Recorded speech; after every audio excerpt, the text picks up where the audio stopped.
طوری که همگان می‌دانیم در تاریخ نوین دولتداری تاجیکستان پیشنهاد شدن پیام پرزیدنت جمهوری تاجیکستان پیشوای ملت محترم امام رحمان با مجلس قانونگذار علاقه به آنای نیک تبدیل یافته آن یک نوع تحلیل عمیق سیاست داخلی و خارجی کشور به حساب می‌رود. طوری که معلوم است در پیام همساله خویش پرزیدنت جمهوری تاجیکستان به مسائل مهم داخلی و خارجی تکیه نموده آنها را همه‌جانبه تحلیل می‌نماید و در آغاز پیام امساله خویش که 28 دکبر سال 2023 پیشنهاد گشت پیش از همه درباره اوضاع ناآرام جامعه جهانی مرکب شدن برخوردهای دولت‌های بزرگ از جمله خشکشوی و کم آبی منطقه معلومات داده سپس تاکید نمودند که نوبسته به این مشکلات بیرونه در تاجیکستان رشد با استوار همان ادامه دارد. قابل ذکر است که در پیام پرزیدنت جمهوری تاجیکستان پیش از همه ما می توانیم گفت نقطه کلیدی پیشرفت جامعه رشد استواری تاجیکستان به حساب می رود. از آغاز تا آخری پیام درک کرده شد که اهمیت بیشتر را حکومت و رهبریت دولت به نیکو احوالی مردم روانه کرده ایستاده است. از این خاطر با چند رقمی که پرزیدنت کشور پیشیاری همگان نمودند ما درک نمودیم که پیشرفت در همه ساحه‌ها استوار و قوی رفته ایستاده است. از جمله تاکید گشت که پیش از همه آرامی جامعه یکی از کفالت‌های مهمی پیشرفت آینده جمهوری را تشکیل کرده. سطح کمیزاتی در جمهوری و بیش از 21% را تشکیل می‌دهد که در گذشته آن به مراتب زیاد بود و سال 1991 تا 1997 تاکید گشت که از 80% بیشتر بود. یعنی سطح کمیزاتی 4 مراتب کم شده است. همچنین تاکید شد که نیکو احوالی مردم باعث آن گشت که عمری درازناکی در مدت صاحب استقلالی 6 سال زیادتر شده بیش از 76 سال را به حساب میانه تشکیل میدهد. همچنین تاکید گشت که در تاجیکستان که اکثر جوانان میباشند و حساب میانه 24 سال را تشکیل میدهد امید هست که در آینده پیشرفت در همه ساحه‌ها نظررس باقی میماند. زیرا جوانان نیروی بزرگ بوده با آنها پرزیدنت کشور اعتماد قوی داشتن خویش را بیان نمودند. همچنین تاکید کردند که دستاوردهای جوانان در همه ساحه‌ها معارف، علم، تندرستی، ورزش در سطح بین‌الخلقی در المپیاد اشتراک کردن خیلی زیاد بوده. نسبت به سالهای گذشته دستاوردهای ورزشی را با رقم‌های مشخص نشان دادند و همچنین تاکید کرد که در 75 سال گذشته یعنی تا سال 1971 اگر همگی در تاجیکستان 358 کارخانه صنعتی باشد و شماره کارگران آنها 33,000 را تشکیل دهد در زمان صاحب استقلالی این به مراتب افزوده اکنون میتوان گفت که شماره کارخانه‌های صنعتی زیاد شده است و همزمان فراگیری کارخانه ها با کارگران نیز می‌افزاید. پیش از همه تاکید کردن به مورد است که محض تشکیل شدن جایهای نوی کاری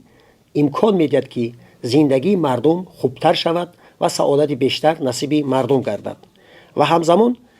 قابل ذکر است پرزیدنت جمهوری تاجیکستان تاکید کردند که در نتیجه در دایره سالهای رشد صنعت در کشور 1200 کارخانه بنیاد یافت که آن 11000 کارگر را با جای نوی کاری و معاش خوب تامین نمود. همچنین در زمان استقلالی برای نوسازی و رشد ساحه انرژتیک 85.8 میلیارد سومانی صرفه گردید و برای پیشرفت ساحه صنعت انرژتیک بسیار مهم است. باعث تاکید است که امکان هست به قول پرزیدنت جمهوری تاجیکستان تا سال 2037 کشورمان به کشور سبز تبدیل یابد و از نیروی فراوان نیروی سبز استفاده کند و به یکی از کشورهای امن‌ترین، آبادترین و از جهت اکولوژی تازه‌ترین تبدیل می‌یابد. همزمان خوشبختانه درباره بلند برداشتن مقام و مرتبه زن مادر خیلی با احساس پرزیدنت کشور ارائه نمودند و علاوه تاکید کردند که به قدر مادر زن نه تنها در سنه 8 مرد بلکه همه روزه باید رسید و همچنین تاکید کردند به چند معلومات و حتی حدیث از پیامبر رسول اکرم آوردند که آن به مورد بود، یعنی رضای ما اگر جنت باشد در خاک یا در کف پای مادران است. همین خیلی حدیث هم هست که از آن اشاره کردم و یک نکته مهم رو من درک کردم نسبت به سالهای قبلی پرزیدنت جمهوری تاجیکستان محترم امام رحمان با صاحبکاران وطنی شخصا خودشان عرض سپاس کردند و بیان نمودند که در پیشرفتی کشور در صنعت کنونی کشور همچنین حتی در بنیاد چندین بنگاه‌های حربی محض صاحبکاران وطنی اختیاری، صافدلانه و از قلب پاک برای ارز و تام کشور را نگاه داشتن، برای محافظت سرحد 78 بنگاه حربی یا ایستگاه ها تشکیل کردن، ساختن که آنها هم زمانوی می باشند و امنیت کشور را باز هم تامین میکنند. همچنین در پیام پرزیدنت جمهوری تاجیکستان درباره ساختن صدها کیلومتر راههای هم بین خلقی هم داخلی و اهمیت جمهوریوی و ناحیوی داشته معلومات داده شد. تاکید گشت که هر یک راهی که با مناطق مختلف کشور مرکز را یا منطقه‌های گوناگون کشور را با مرکز میپیوندد، اهمیت جهانی داشته، شماره سیاحان را می‌افزاید. یعنی از یک نقطه به نقطه دیگر رفتن برای سیاحان با راه‌های آباد آسان‌تر می‌گردد و شماره سیاحان می‌افزاید. همین است که در سال 2023 1,200,000 سیاح یا توریست از جمهوری تاجیکستان دیدن کرده است و با تأثیرات نیک به کشورهای خویش رفته است. تاکید دیگری پرزیدنت جمهوری تاجیکستان به همه قشرهای جامعه دانستن زبانهای خارجی بود و تاکید نمودند که در سالهای آینده علاقه در پارلمانت کشور، در حکومت کشور آنهای به کار قبول کرده میشوند که در برابر دانستن دانش و مهارت کسبی این چنین باید 2-3 زبان خارجی را دانند. و همچنین به وزارت کارهای داخلی یک اشاره شد که در حالت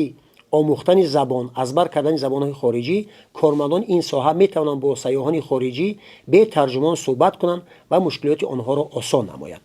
و خوشبختانه در پیام امسال کشور به یک قطار ساحه ها باز هم دقت جدی داده شده. البته خرسندی و آور آن بود که معاش کارمندان ساحوی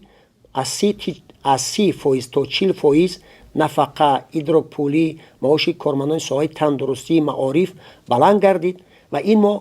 این عملها ما را هشدار میکند که در کار خویش باز هم استوار باشیم، با ملکه بهتر به کار برایم، دانشجویان را با دانش‌های معاصر مسلح نماییم و امید است که